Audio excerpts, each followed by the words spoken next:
C'était l'heure du thé, avant l'entrée des lampes. La villa dominait la mer.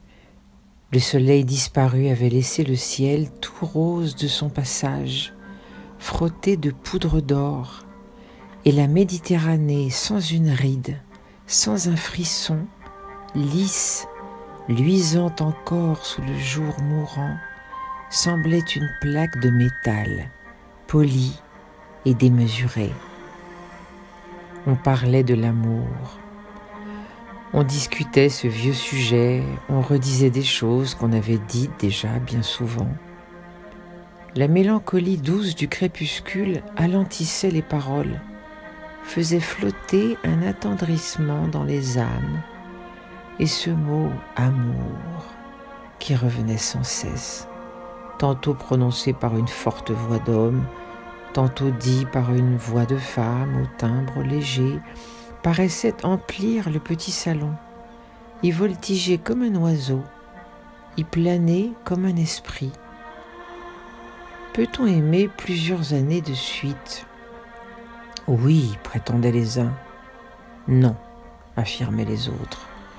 On distinguait les cas, on établissait des démarcations, on citait des exemples, et tous, hommes et femmes, pleins de souvenirs surgissants et troublants qu'ils ne pouvaient citer et qui leur montaient aux lèvres, semblaient émus, parlaient de cette chose banale et souveraine, l'accord tendre et mystérieux de deux êtres, avec une émotion profonde et un intérêt ardent. Mais tout à coup, quelqu'un, ayant les yeux fixés au loin, s'écria « Oh, voyez là-bas, qu'est-ce que c'est ?» Quelqu'un dit « C'est la Corse !» Alors un vieux monsieur qui n'avait pas encore parlé prononça « Tenez, j'ai connu dans cette île qui se dresse devant nous, comme pour répondre elle-même à ce que nous disions et me rappeler un singulier souvenir, j'ai connu un exemple admirable d'un amour constant, d'un amour invraisemblablement heureux. Le voici. Je fis, voilà 5 ans, un voyage en Corse. Depuis un mois, j'errais à travers cette île magnifique, avec la sensation que j'étais au bout du monde. Point d'auberge, point de cabaret, point de route, on gagne par des sentiers à mulets ces hameaux accrochés au flanc des montagnes qui dominent des abîmes tortueux où l'on entend monter le soir le bruit continu, la voix sourde et profonde du torrent. On frappe aux portes des maisons, on demande un abri pour la nuit et de quoi vivre jusqu'au lendemain, et on s'assoit à l'humble table, et on dort sous l'humble toit, et on serre au matin la main tendue de l'hôte qui vous a conduit jusqu'aux limites du village.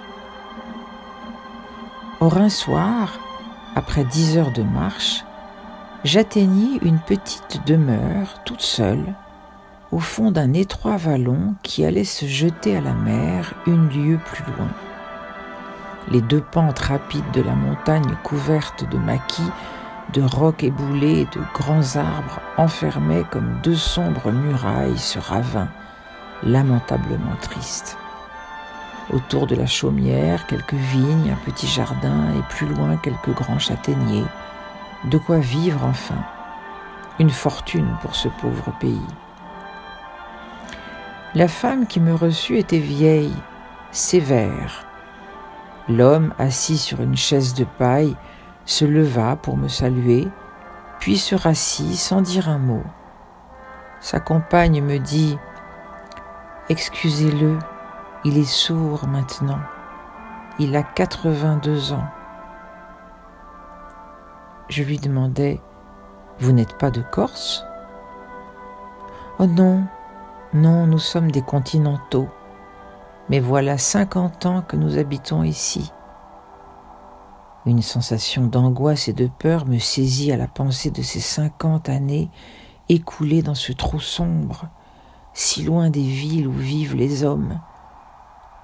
Lorsque le court repas fut fini, j'allai m'asseoir devant la porte, le cœur serré par la mélancolie du morne paysage, étreint par cette détresse qui prend parfois les voyageurs en certains soirs tristes, en certains lieux désolés. Il semble que tout soit près de finir, l'existence et l'univers. La vieille femme me rejoignit, et torturée par cette curiosité qui vit toujours au fond des âmes les plus résignées. Alors vous venez de France? Vous êtes de Paris peut-être? Non, je suis de Nancy. Il me sembla qu'une émotion extraordinaire l'agitait. Comment ai-je vu ou plutôt senti cela? Je n'en sais rien. Elle répéta d'une voix lente. « Vous êtes de Nancy ?» L'homme parut dans la porte, impassible, comme sont les sourds. Elle reprit. « Ça ne fait rien, il n'entend pas. » Puis au bout de quelques secondes, « Alors, vous connaissez du monde à Nancy ?»« Mais oui, presque tout le monde. » La famille de Sainte-Alaise? Oui, très bien. C'étaient des amis de mon père. Mais comment vous appelez-vous? Je dis mon nom. Elle me regarda fixement, puis prononça de cette voix basse qu'éveille les souvenirs. Ah oui, je me rappelle bien. Et les Brisemart, qu'est-ce qu'ils sont devenus? Ah, tous sont morts. Ah, et les Sirmont, vous les connaissiez? Oui, le dernier est général. Alors elle dit, frémissante d'émotion, d'angoisse, de je ne sais quel sentiment confus, puissant et sacré, de je ne sais quel besoin d'avouer, de dire tout, de parler de ces choses qu'elle avait tenues jusque-là enfermées au fond de son cœur, et de ces gens dont le nom bouleversait son âme. Oui, Henri de Sirmont, je le sais bien, c'est mon frère. Et je levai les yeux vers elle, effarée de surprise, et tout à coup, le souvenir me revint. Cela avait fait jadis un gros scandale dans la noble Lorraine. Une jeune fille, belle et riche, Suzanne de Sirmont, avait été enlevée par un sous-officier de hussards du régiment que commandait son père. C'était un beau garçon, fils de paysan, mais portant bien le dolman bleu, ce soldat qui avait séduit la fille de son colonel. Elle l'avait vu, remarqué, aimé, en regardant défiler les escadrons sans doute. Mais comment lui avait-elle parlé? Comment avait-il pu se voir, s'entendre? Comment avait-elle osé lui faire comprendre qu'elle l'aimait? Cela, on ne le sut jamais. On n'avait rien deviné, rien pressenti. Un soir, comme le soldat venait de finir son temps, il disparut avec elle. On les chercha, on ne les retrouva pas. On n'en eut jamais de nouvelles et on la considérait comme morte. Et je la retrouvai ainsi, dans ce sinistre vallon. Alors je repris à mon tour. Ah oui, je me rappelle bien. Vous êtes mademoiselle Suzanne. Elle fit oui, de la tête. Des larmes tombaient de ses yeux. Alors, me montrant d'un regard le vieillard immobile sur le seuil de sa masure, elle me dit « C'est lui !» Et je compris qu'elle l'aimait toujours, qu'elle le voyait encore avec ses yeux séduits. Et je demandai « Avez-vous été heureuse au moins ?» Elle répondit avec une voix qui venait du cœur « Oh oui, très heureuse. Il m'a rendue très heureuse. Je n'ai jamais rien regretté. » Je la contemplais triste, surpris, émerveillé par la puissance de l'amour.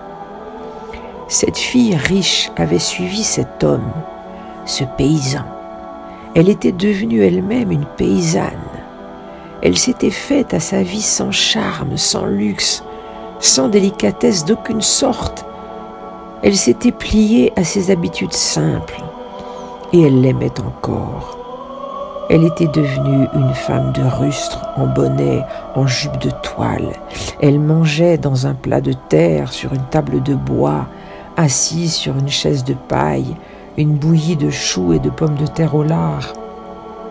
Elle couchait sur une paillasse à son côté. Elle n'avait jamais pensé à rien qu'à lui.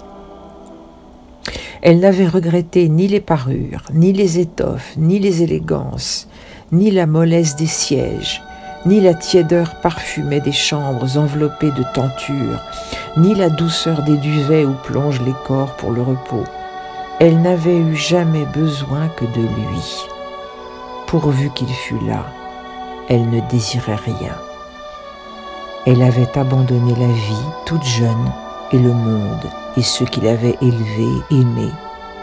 Elle était venue seule avec lui en ce sauvage ravin. Et il avait été tout pour elle, tout ce qu'on désire, tout ce qu'on rêve, tout ce qu'on attend sans cesse, tout ce qu'on espère sans fin. Il avait empli de bonheur son existence d'un bout à l'autre. Elle n'aurait pas pu être plus heureuse.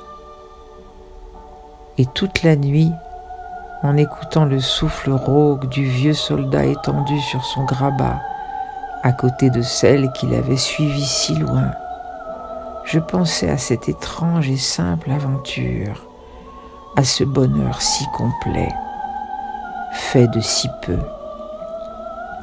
Et je partis au soleil levant, après avoir serré la main des deux vieux époux. Le conteur se tut. Une femme dit « Oh, c'est égal. Elle avait un idéal trop facile, des besoins trop primitifs et des exigences trop simples. Ce ne pouvait être qu'une sotte. » Une autre prononça d'une voix lente « Qu'importe, elle fut heureuse. »